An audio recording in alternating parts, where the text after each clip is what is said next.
Good afternoon, D&D TikTok and beyond, and welcome to Roll for Sandwich, the series where I let fate decide my lunch. Let's go! Today I'm going to be using these handmade dice with real parsley inside that were made and sent in by a viewer. Thank you. Let's get things started with our roll for bread. 2, gluten-free. I'll be using Shadowheart's favorite bread today. Gluten-free bread always seems to be so small. Today I'm going to be toasting it up because I think that will give us a better textural experience, and because, as always, toasting is a cantrip. Next up, let's roll for main. 8, leftovers. The leftovers I have for today are taco seasoned ground beef. We've heated up some of our leftover ground beef, and we're gonna do our best to pile it onto our gluten-free bread. This one's gonna be a messy one, folks. There's pretty much no avoiding it. Let's roll for some cheese. 2, Munster. All right, raise your hand if you called it monster cheese when you were a kid. I see you all. Time to roll that roughage.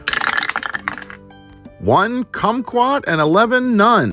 This unfortunately named fruit is actually the world's smallest citrus fruit. Native to southern China, its flesh is incredibly sour, while the rind is quite sweet. Typically, you consume the entire fruit other than a few seeds. It will be interesting to see how these work on our sandwich. Let's see what else we get. All right, we're pretty wild already, but let's add some wild magic. 12. 19 to 20 on a D100 Wild Magic Surge, you cast Grease centered on yourself. Can grease be one of them? Make it greasy. And don't try to put Mediterranean ingredients on it and say you've made it greasy. Don't get clever. Good. We spelled it out the right way. Now, hold on. Now, wait. Now, as long as we're here, though, make it Greasy. greasy. Put that higher. Put that higher. Put that higher. That would be You would delicious. want that. Yeah, Bring in the flavors of, Yeah. that's like a 12. You want 12 that. is make it greasy. All right, so thanks to the McElroy brothers, we've already made it greasy, but now we get to make it greasy. That sounds quite a bit more enjoyable, and I have exactly what I need to do that. I'm gonna add some Kalamata olives and some feta cheese. Kalamata olives are about as Greek as you can get, named after the city of Kalamata in southern Greece. It'll be interesting to see how they pair here, but if the kumquat comes through tasting anything like lemon juice, I think we're okay. On top of that, we're gonna sprinkle some of this crumbled feta, which is a sheep's cheese from Greece. Usually we have the block kind in the house, but we've only got this pre-crumbled stuff right now, which will be fine, except a little messy, but it's already messy with the ground beef. All right, last but not least, we've got the D20 sauce roll. Here we go.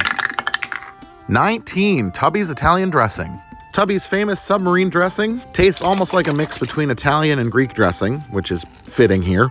Tubby's is a small sandwich chain in the Metro Detroit area that's been around since the 60s. And I really like their dressing. This is a good roll. Let's get our sandwich closed up here.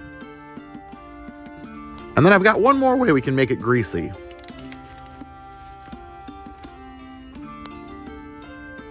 There we go. Let's go ahead and get it cut in half. And let's take a look at that cross section. All right, doesn't look too bad. Well, quite a few curveballs today, but honestly, I'm pretty hopeful about the results. The kumquat, the olives, the feta, even the Munster all have an element of tartness. Let's see how they all taste together. This is surprisingly good. Like, I didn't really anticipate it being bad, but I actually dig this quite a bit. Those tart flavors really complement each other, and the ground beef's a great base for that. I think making it greasy made it a winner. I'm gonna give this one a 9.5, and I'm gonna call it the Hamburger Hellas. I have a special announcement for you all. Starting tonight, I'm gonna be a regular cast member on D&Dork's new D&D campaign. It's gonna be streaming live tonight. Check the link, you know what to do. Love y'all, have a great weekend.